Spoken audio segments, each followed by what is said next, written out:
Hello everyone and welcome to Vlinko's channel. In today's video, I will show you how to fix the common network path not found error, specifically error 0x80070035, using two effective solutions. And now let's get started.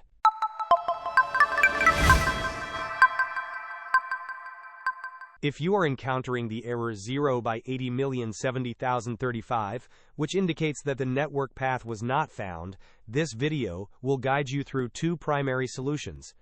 Our first approach involves enabling an older SMB protocol. To begin, search for Windows features in your Windows search bar.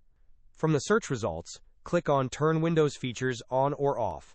In the list that appears, scroll down until you find SMB1. This option is often unchecked by default. Select the checkbox next to SMB1 and ensure that all its subcomponents are also selected. Click on OK and allow the process to complete. This might take a moment as Windows installs the necessary components. While we do not recommend enabling SMB1 for security reasons, it is a viable workaround if you need to use a specific application that requires it.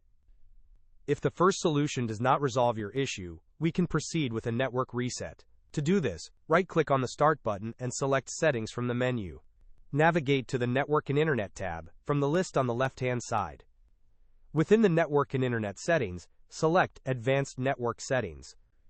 Here, you will find the option for Network Reset. Click on Reset Now, and then confirm your decision by clicking on Yes. This action will reset all network adapters to their default settings. Hope this was helpful. Don't forget to like and subscribe if you enjoyed. As always, thanks for watching and I will see you in the next video.